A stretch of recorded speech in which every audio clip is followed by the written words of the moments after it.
Hello everyone. Thank you for joining us. I am Raghav Kapoor, the publisher of Everything RF, and I'm thrilled to host today's webinar with Altera and Mercury Systems. This webinar explores what's new in digital signal processing for software-defined radio, electronic warfare, and AI at the edge. Over the next hour, we will explore how Altera's new solutions are solving AI latency challenges at the edge and how Mercury is leveraging them to fill technology gaps to enhance radar, communications, AI, and electronic warfare capabilities. To start out with, I would like to introduce our speakers for today. First up, we have Rama Venkata, who is a senior AI product and technical marketing manager at Altera. He has spent 19 years in strategic marketing and business development, complemented by 9 years in product development. Joining him, we have Roger Hoskin, who is the Director of Sales at Mercury Systems and was previously Vice President and co-founder of Pentech Inc. So before we begin the session, a quick note, you can submit your questions using the Q&A tab on the right side. We will try to get to the questions right after the presentation. In case we run out of time, we'll get the answers to you via email after the webinar. We also have a quick poll that we'd appreciate you taking. Please head over to the polls tab as we would really value your inputs. With that, let's dive in. Rama, over to you. Right. Okay. Hey, thanks for the introduction, Raghav. So the theme of this talk is ultra-low latency AI at the edge. And this week is Memorial Day week here in the United States. So the theme is quite timely. So this is where we remember our armed forces and their sacrifices. So today we'll focus on the factors that contribute to total cost of ownership. When you want to implement AI inferencing at the edge, what do you want to look for? And especially here, when it comes to safety and reaction time, real-time reaction is critical when it comes to defense. Microseconds to milliseconds AI will become more prominent. And also deterministic latency. You want to know that your mission is successful, right? So FPGA excels at that deterministic latency. So we'll show you some actual customer examples to show what were the business factors, right, that drove the FPGA choices. So this page, it contains a brief introduction to what we call as FPGA, right? So the I stands for intelligence. So FPGA is FPGA artificial intelligence, you could argue. So you can see that there are 3 groups here, application groups, what we call as Edge AI and Gen AI or custom. So this is a wide variety of workloads. So here you use your pre-trained model and that you've developed on a large GPU or CPU, and you run it on the FPGA. So the third group is more recent. This is on the right, called AI attach. So customers have discovered the value of using an FPGA next to a high-performance GPU. We don't have a lot of time to discuss this, but FPGAs are good for both pre- and post-processing, and this has been going on for decades. And you can do it now for data fed to the GPU, for different functions such as retrieval augmented generation, or just managing the data transfers, and even board management. So let's move ahead and see some specific customer examples, what actual customers are saying, right? So here are some public statements. On the left is Stryker. They use the FPGA to locate areas of interest. So doctors can examine more closely. This could be locating a tumor, and in medical imaging applications such as MRIs, CAT scans, X-rays. XOR, in Italy, it's using the FPGA for its programmable logic controllers, commonly referred to as PLC. And we have Tiami on the wireless side. So they have found a novel way to utilize the 5G spectrum for ambient RF sensing. So you can use that for personal detection and location services. So these are all edge applications, and you can see that low latency is common here. So you need probably milliseconds of reaction time in the case of medical, for example.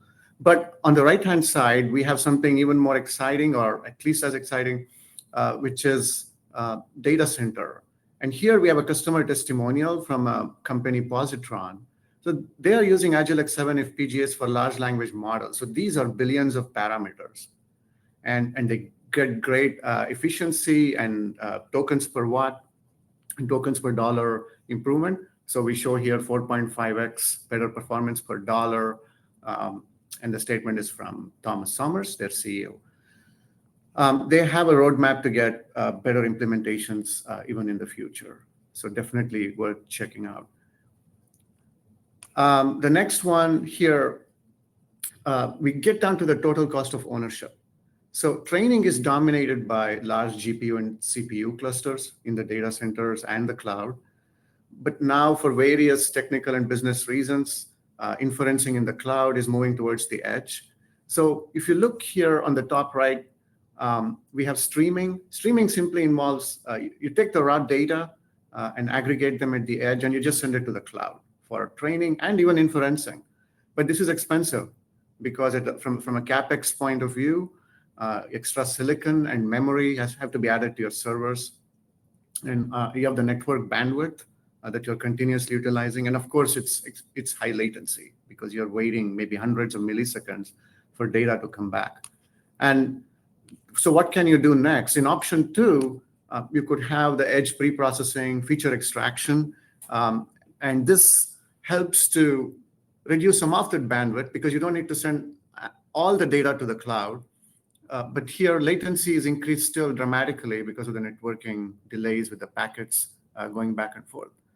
So at the edge is option 3, right? Now here, you're doing everything on the edge, and this is very low latency. Decisions are made in real time, and you send only the conclusions back to the cloud for statistics and other reasons.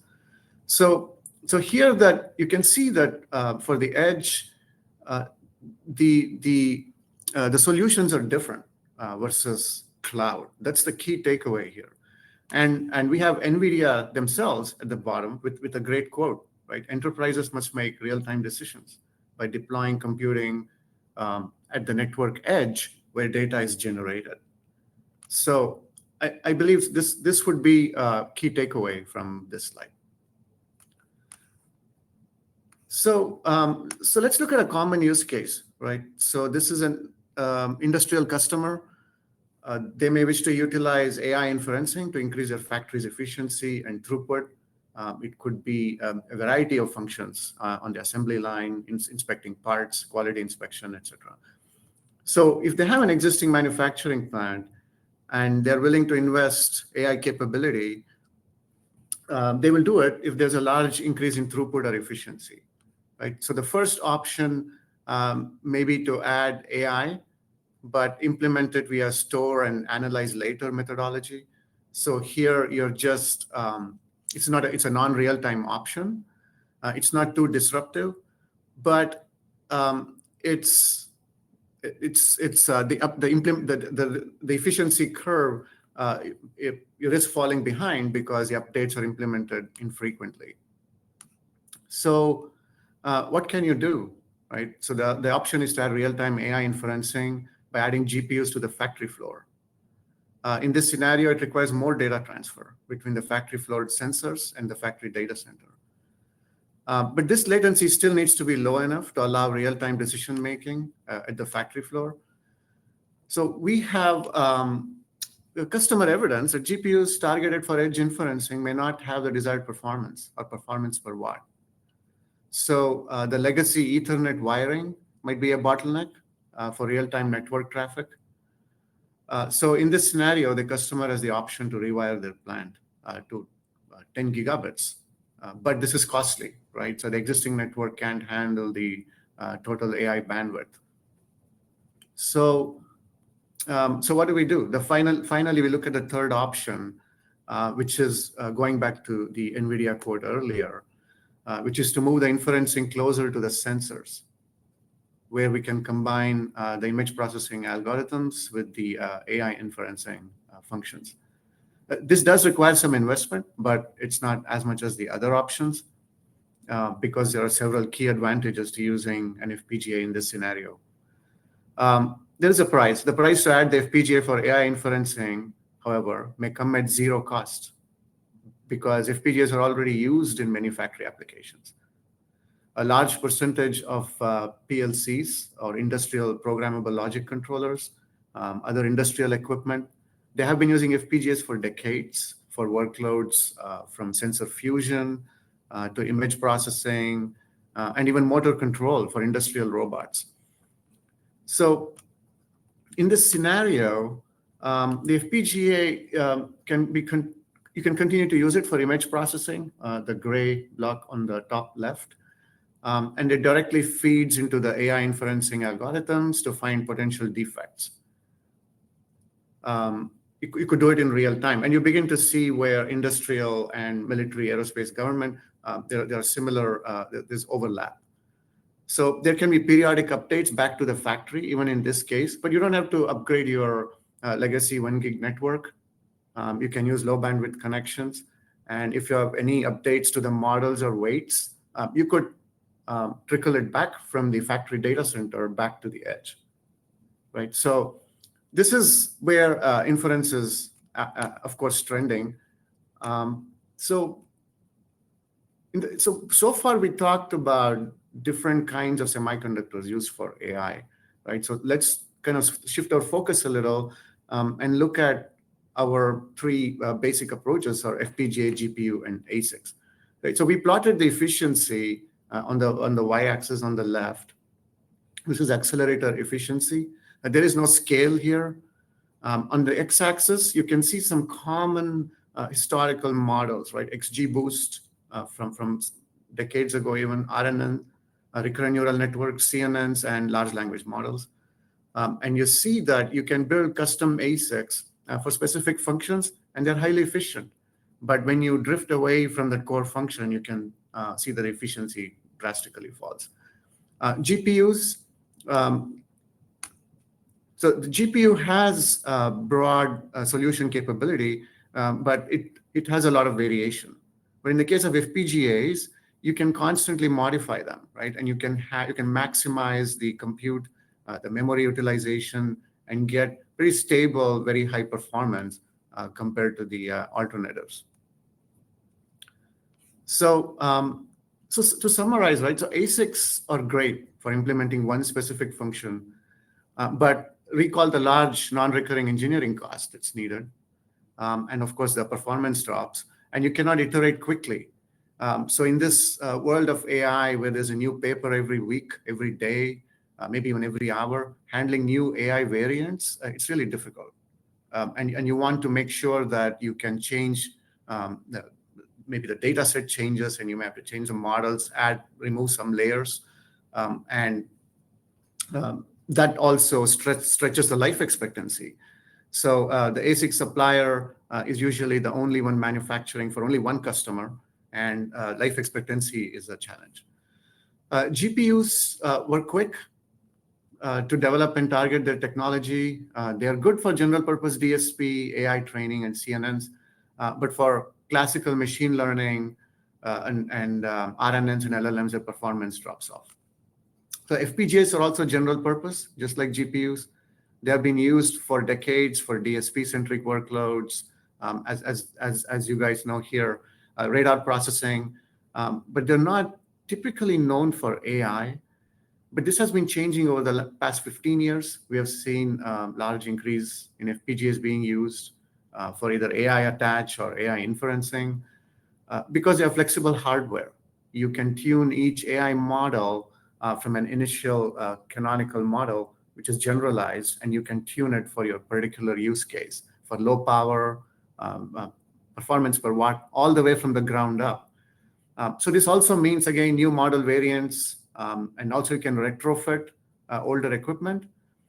So to summarize, all these options have their pros and cons, right? So, and you're still wondering, this is fine, but what about actual performance?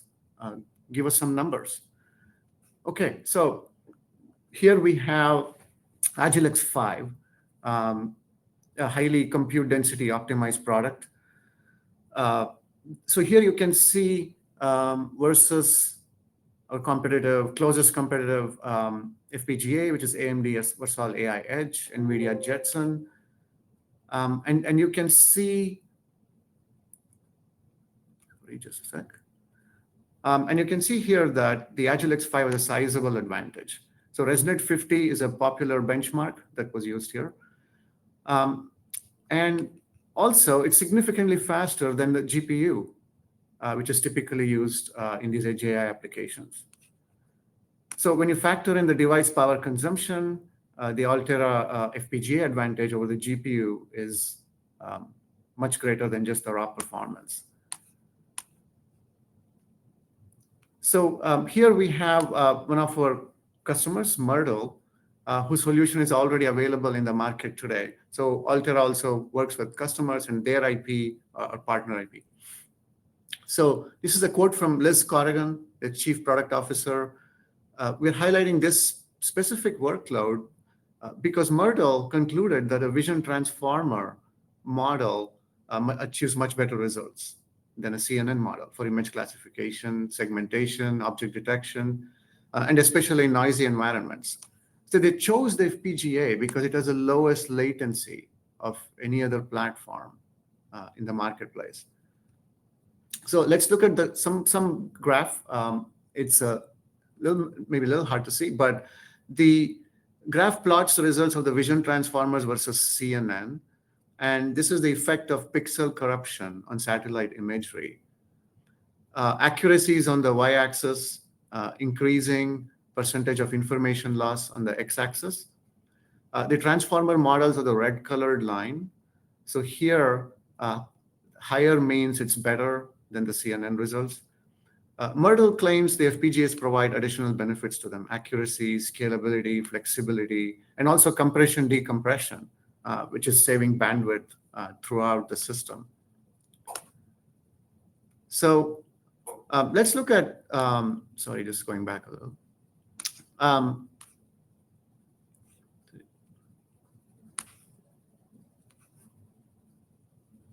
Sorry, just a sec. Yeah, so edge AI does not have to mean an expensive GPU. So here we have a partner who optimized a model from just a naive standard usage, meaning an unoptimized model on a GPU. They took it and they retrained it. They did neural architecture search, did post-training quantization, and they lowered the power by 20x. And 72x higher FPS and 26 times smaller footprint versus just a naive usage of standard models. So the recommendation or the key takeaway is the Altera FPGA opens enormous design space for customization of your AI models. So the next one here is a case from European Southern Observatory. And this is a very fascinating program to look at gamma rays and look at black holes and supermassive black holes. So this is what they call as a Cherenkov telescope array. They have published a paper documenting their research into picking the best semiconductor device for their design. Their conclusion was to use the FPGAs, Agile X7, for their camera data acquisition module. And their research showed many advantages over the leading GPU and other FPGA vendor products. So briefly, what do we mean by feature extraction? So feature extraction here means simplifying the data by selecting and transforming the relevant information. And you could even use it for training or inference, second-level inference further down with GPUs. So this reduces your dimensionality, better model accuracy, and also faster computation. So why did they use feature extraction? They wanted to improve the event reconstruction, achieve better noise reduction, and do it all in real time. And it could be microseconds, AI in this case. So using the FPGA-based design, they could extract many key features related to the gamma rays, which is the radiation patterns, the energy and direction of the incoming gamma rays, and also time of flight. So basically, the engineers there think they have even more room for improvement, and they think they have not fully utilized the available FPGA features in this case. So how does it all come together, right? So we have the FPGA AI suite available today, and this generates your push button IP, right? On the left-hand side, you can see the pre-trained model flow. You may be familiar with this, TensorFlow, PyTorch. So these are generated by your data scientists, and then you take it through the OpenVINO model optimizer, and it does several optimizations, fusing layers, quantization, and it converts the model to an intermediate representation. And this intermediate representation is a graph and the weights, and these are fed into the FPGA AI suite. The FPGA AI suite then generates the IP inference block, and that's pretty much it. You take that into Quartus Prime and hook it up to the rest of your data path, which could be a fast Fourier transform block, and it could be memory blocks, different kinds of data transformations that are done in parallel, and then off you go. The runtime is optional in the sense you can have a CPU-less or what we call as a hostless design, or you could use x86 or ARM-based runtime, and this is generated automatically through the OpenVINO flow. And this is what we believe is going to make FPGA AI really easy to use and push button, and that's the primary takeaway from this. Again, I want to bring your attention to the overall portfolio that we have here as we dive a little bit more into the details of the particular market segment, which is military, aerospace, and government. So it's important to remember that FPGAs are critical for AI attach, pre and post processing, and AI inference, and you can use it standalone and or complemented with CPU, GPU, and ASSPs. There are layers that can run on a GPU or it can run on the FPGA. And the AI capability in the Altera portfolio is very broad. You get very small FPGAs such as Max, low power, low cost, and does effective AI, as I just showed you in the previous slide with our partner OneWare. And on the upper top right, you have Agilex 7, where we showed our customer positron building extremely effective large language models that are state of the art. And of course, we have in the middle here our most interesting part for this seminar, which is the direct RF FPGA, which we'll go into more in the subsequent 20 minutes. And this offers a powerful synergy, right? This shows the FPGA power where it can interact with complex I/O, such as radio frequency, and also perform complex pre and post processing. And now AI is a big complement to this. So Altera FPGA AI enables real-time decisions, right? So this is critical. This is valuable in military operations because of enhanced situation awareness, faster decision-making. Military commanders need to make more informed decisions in real time. This will improve operational effectiveness and efficiency. Altera's FPGA AI performance, it's not just about performance, it's security, capability, determinism, and high accuracy, right? This is critical. And this makes it a competitive solution, whether it's edge, RF, waveform classification, object detection, through data fusion in unmanned aerial vehicles, ad hoc networking on the battlefield, many things that will come in the future. So Altera FPGAs here, it's important to remember superior performance per dollar, lower power consumption, and a flexible hardware and software platform.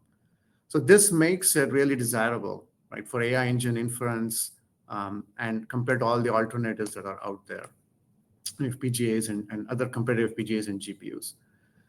So if we look at the market, how the market segments and the applications fall here, you need an ultra-low latency loop in the first two segments, which is radar, electronic warfare, and signal intelligence, and avionics.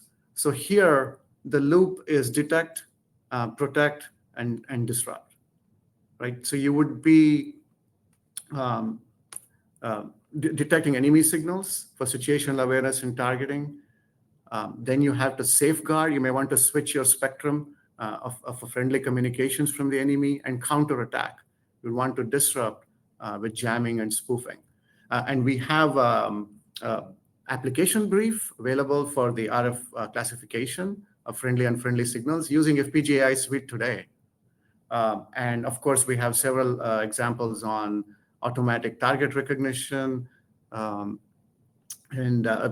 basically involving our FPGA AI suite. So the next segment would be aerospace, and also combined with the UAV, decoy, and munition. So a lot of similar overlap from the previous slide, which is object detection, RF identification, spectrum management, and also you have other AI functions that are emerging, which is predictive maintenance on the satellites, with component failure, orbit management, autonomous navigation for collision avoidance, and also cybersecurity related AI, such as intruder detection at wire speed. And you can do extremely fast anomaly and intruder detection in the range of microseconds with FPGA AI. Battlefield networking is another critical space. So here, we may have enemy jammers who are trying to jam signals, and it's a very dynamic environment. Nodes are falling down, nodes are popping back up, and you need to prepare for this in advance. So you have AI here, which can be trained offline to predict the best solution using reinforcement learning. And these models can be transferred to the FPGA for real-time operation. And this is a place where FPGA again shines because of real-time operation, and also complex networks that require complex memory utilization, etc., which we enable with FPGA suite. And finally, there are inference operations that you may not want to do on the edge. You would want to offload it to a data center. It could be in the range of 100 to 500 milliseconds or more. That is not needed for immediate real-time operation. So those are basically the segments that we talked about. The workloads and configurations are listed here for the benchmarks, so you can look at it offline. And notices and disclaimers. And important to note, please contact our partners or other sources to evaluate accuracy. We don't audit third-party data. And finally, the key takeaway here is FPGAs lower your CapEx. Right? And the hardware is adaptable. These are well-known advantages. Altera's unique benefits are to further lower the performance per watt. And we have all the silicon DSP AI and memory innovations that are there in our Agilex 7 RF products, and Agilex 5 and Agilex 3. And the software makes it really easy to add and tune your AI IP. So these are the key takeaways. And there are the QR codes here to start your FPGA AI adventure today. And please go ahead and explore the FPGA webpage also to look at the advantages that FPGAs can offer in this space. I'm going to hand it off to Roger now. Thank you. Okay, thank you very much, Rama, for that great introduction. We're going to take advantage of some of the things that Rama presented specifically in the RF space for this next presentation to show how we can use those products, those devices from Altera at the edge to do a lot of different, very critical things. And some of the advantages of this newer technology. With the direct RF, you can get higher signal bandwidths, very, very important. We also can do acquisition at the edge because the size of these devices is so small and there's so much power packed within these devices that you can get things right up at the edge near the antenna effectively. You can reduce signal latency, which is really critical for a lot of countermeasure applications in mil-aero defense. You can do the heterogeneous computing, including AI, machine learning, DSP, in real time to address some of these very critical applications. You can share an antenna across multiple missions. It's called a multi-radio capability. And so that is very important. You can get higher signal in complexity addressed. And then phased array antennas are increasingly important for a lot of military functions, and those, because they require a lot of channels, the size, weight, and power is extremely critical. And then packaging and cooling according to open standards. So these are some of the needs for our military. And one of the things about the new A to D converters and D to A converters is the sample rate has gone up dramatically over time. You can see here that higher and higher sample rates means you can digitize higher and higher RF signal frequencies. And the IEEE frequency band shown down below, some of the typical ways of describing frequencies is shown there that are kind of linked into those timelines of the data converters. The main benefit of direct RF is that it replaces the traditional analog RF down converter in the classical heterodyne architecture that you see up there, where you have analog mixer, front end, filters, local oscillators, and so forth. That can be replaced with a single A to D converter that's operating at a high enough sample rate to digitize the RF signals directly without having to go through those analog stages, which dramatically reduces size, weight, and power and allows you to get these functions right at the edge. So these are the devices that Rama was talking about before, and we're going to be featuring the Agilex 9 family primarily, which includes a lot of the data converters that are now operating up at 64 gigasamples per second. Now, the first one was introduced about 2021 using the Stratix 10AX. That's an Altera device with 10-bit 64 gigasample per second A to D and D to A converter tiles. And these data converters, as you can see, are chiplets that are bonded intimately to the FPGA fabric to give you very low latency and a very high degree of integration to get those functions all in a single device package. As an open architecture supplier, we put this on a 3U VPX card to allow it to go into embedded systems for high performance acquisition and real-time signal processing for primarily military applications, as you can see here. So very compact with 4 channels in, 4 channels out, very high bandwidth signals. And then the next family is the Agilex 9. These are, again, Altera devices featuring the same data converter chips, but with increasingly more resources on board. And the first one is called the AGRW014 or the MCP1, which has 4 channels in and 4 channels out. We decided to go to market with a system on module architecture.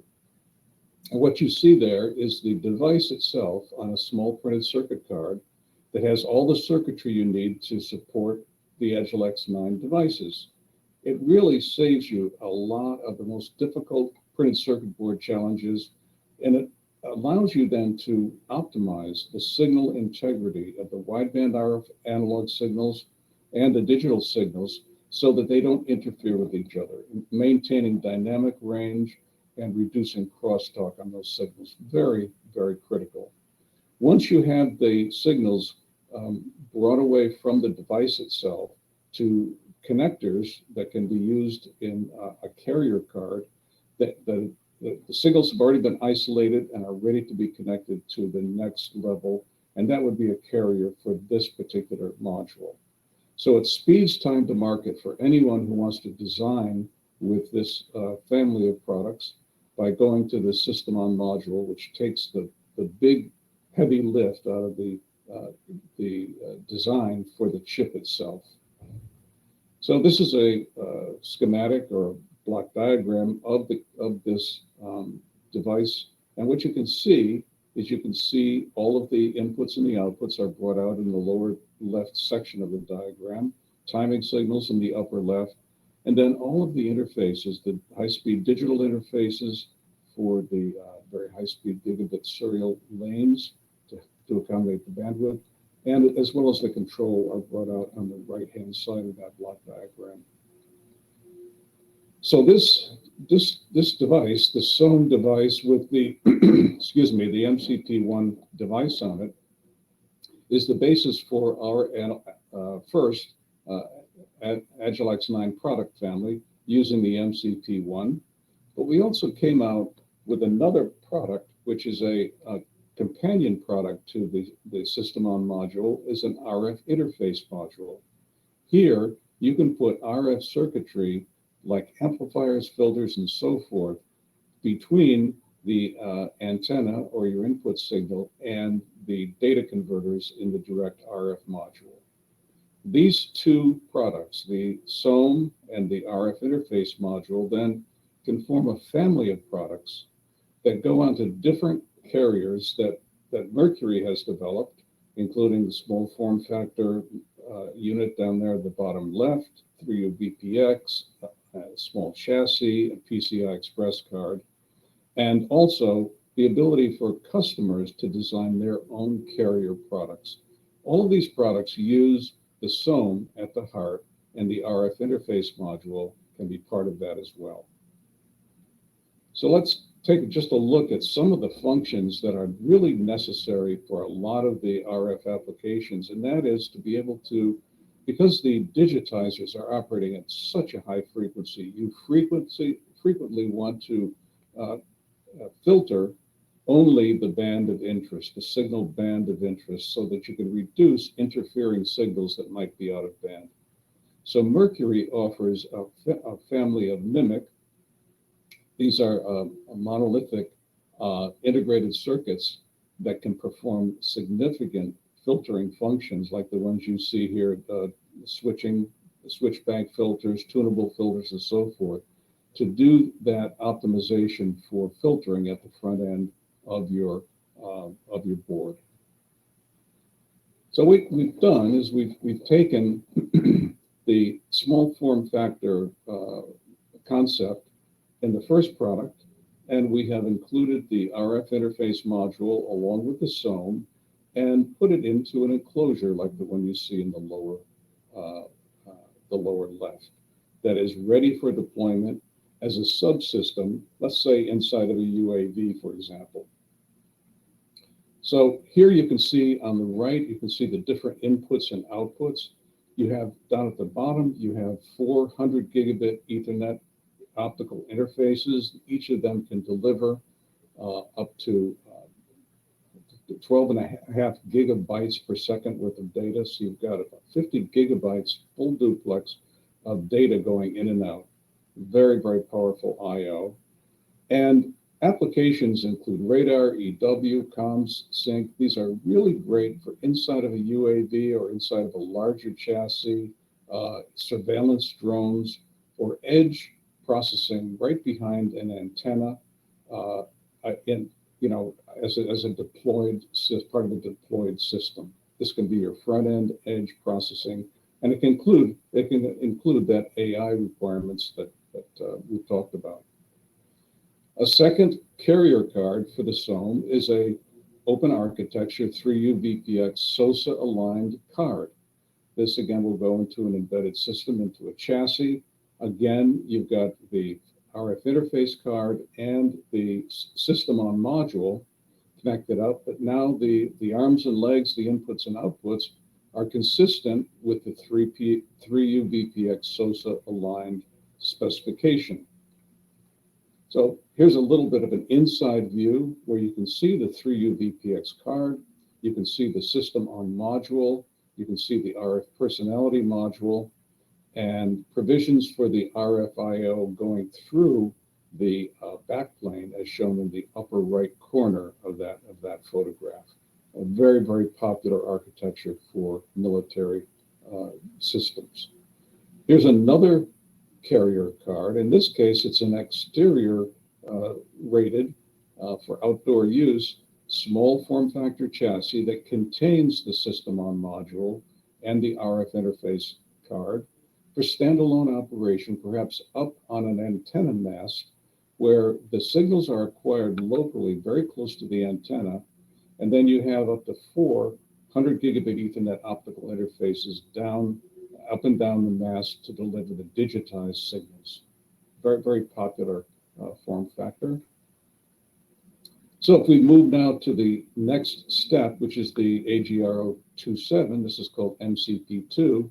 Basically, you're doubling the number of A to D converters and D to A converters, keeping the same sample rates, and you're roughly doubling the resources, the logic elements, the multipliers, the other compute engines in this new MCP2 chip. And we do the same thing. We have a system on module architecture with all of the benefits that it brings. It's a little bit larger than the MCP1 because the chip itself is larger. And this is the block diagram of that system on module. Very similar with the RF inputs and outputs, this time 8 channels of A to D and D to A signals, and your other digital interfaces shown and power shown on the right-hand side of the block diagram. Now this product, again, goes into different form factors like the previous slide so that you can use standard interfaces. And here's the first one that we were offering is the 3U VPX SOSA aligned card. So similar to the previous one, except instead of having only 4 channels of input and output, it doubles that to 8. And of course, you have a more powerful Altera device to do your signal processing in real time. This is a blow-up view of what's actually how it's made. You can see in the middle picture there, you can see the different layers of the carrier card, which is the top card, and the system on module. And then this all collapses into a very compact 3U VPS card form factor. We also offer a carrier design kit for our customers so that they can create their own carriers. Maybe some of those form factors that I showed you just before don't meet the requirements. So we give you an extensive documentation package that shows all of the schematics of our standard products, guidelines for printed circuit board carrier designs, and we've been extremely successful with this concept used in our some of our previous products, including one like this, which is a 8-channel SOM-based carrier card for 4 of those SOMs. And so you have 4 8-channel SOMs. You then have a 32-channel subassembly, which is called a tile, and this looks like that. So this 32-channel subassembly can be used in a phased array antenna, and all of the channels are fully synchronous across all of the tiles. Now, if you, excuse me, if you take this concept and you look at where it goes, this particular customer is using on the tiles, the 32-channel tiles, using 160 of those tiles for a phased array antenna that has 5,120 channels. So this then is an extremely efficient way of getting all of that initial front-end edge processing done directly behind the antenna, the phased array antenna itself, saving tremendous amount of size, weight, and power. Other smaller arrays could take a 32 element phased array antenna with the direct RF digitizers that are as those done in the MCP1 and MCP2, with network links going to a resource controller where then signals, digital signals for A to D and D to A, transmit, receive signals can be routed to different applications for different users for different frequency bands based on what their needs are. And again, combining a single antenna for a multi-mission is extremely attractive to a lot of new designs, plus the flexibility of being able to reconfigure the FPGAs as required for new missions. We have a package for development called Navigator. This supports the Quartus Prime tools very, very nicely. And what we've shown here is basically all of those different critical needs. We've shown how these devices and these system on module architectures really address each and every one of those critical needs that we talked about in the beginning. We also have a lot of other products in Mercury.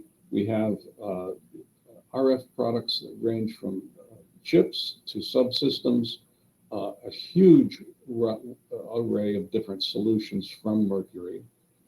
And Mercury does offer a processing platform that spans the full breadth of signal processing chain, from capturing and converting signals to processing and storing data, to fusing and displaying information so customers can turn that data into decisions.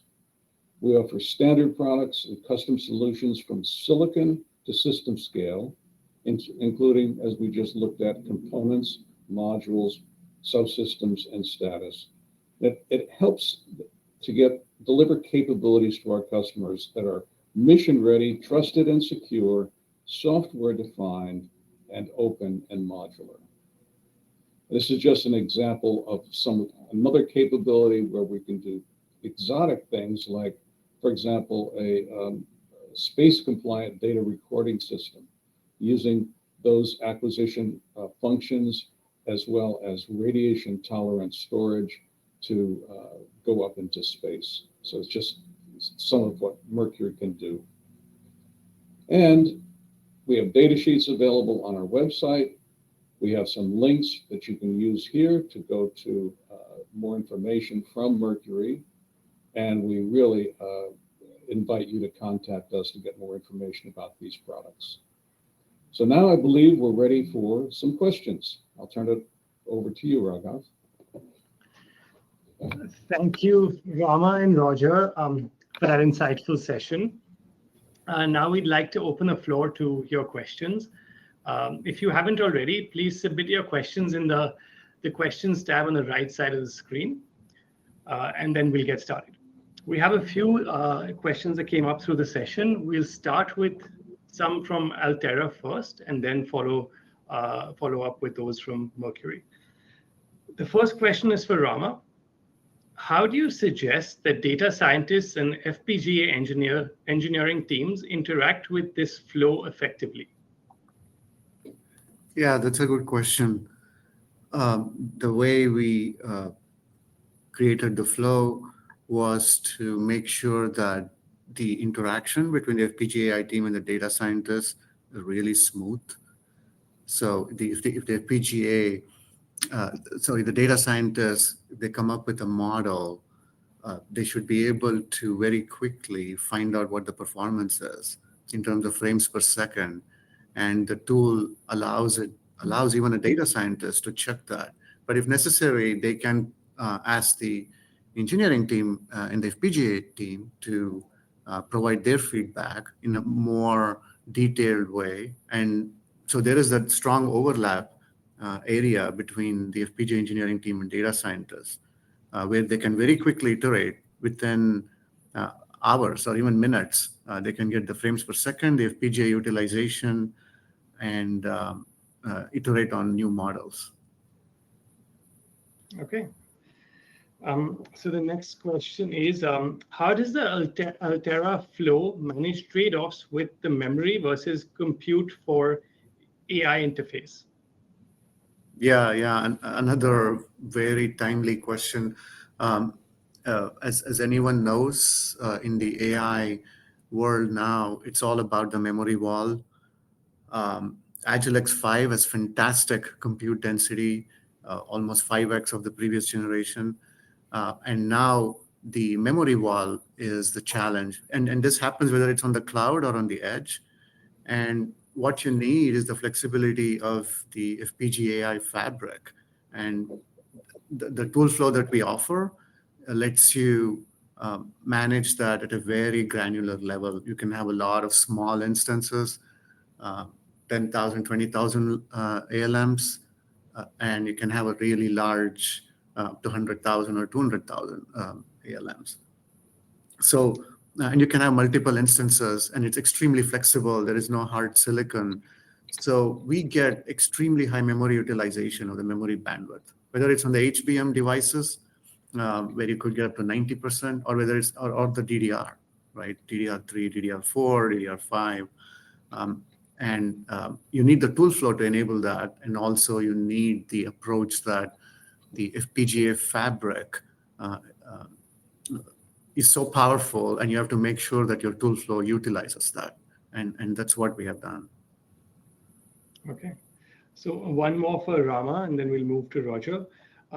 How can data scientists simulate the models? Yes. So we, again, are focused on the shift left. We offer software models for the block floating point, which is a huge innovation in the sense it reduces the memory footprint. But to do that, you need to know the accuracy up front. So if you're using a different quantization format, you need to have the model of that computation provided to the machine learning engineers who are simulating the model's accuracy. So you go to hardware in our flow at the very last minute. You don't have to do it early in the flow. So once you're certain that the model works, the accuracy works, and the frames per second works with the FPGA suite as reported, then you go to hardware. Yeah, shift left is the focus. Okay, thanks, Rama. The first question for Mercury is, how can the Agilex 9 devices deliver the huge data rates that are being created by the ADCs? Well, typically what happens is, because you could be digitizing at 64 gigasamples per second, you have a fire hose worth of data. So, excuse me, one of the major ways to do that, of course, is to use the digital down converters that are part of the A to D and the D to A circuitry to tune a particular band of interest, so that you can take that band only, digitize it, process it, pre-process it, and then send it out through, for example, the 100 gigabit Ethernet ports to say a post processor that would continue doing the processing. The whole idea is try to reduce the data rate as much as possible during the pre-processing, so that the downstream processing load is reduced. And that's the typical way of doing this edge architecture. So I hope that answers the question. Okay. The next one is, what circuitry is needed between the antenna and the Agilex 9? Right. We did talk about briefly the filtering that's needed, but typically you will need at least an amplifier usually, and there may be some other conditioning besides filtering, but filterings are almost always required. And our RF interface card that we include in with our SOM architecture for the MCP1 is a really nice way of doing that.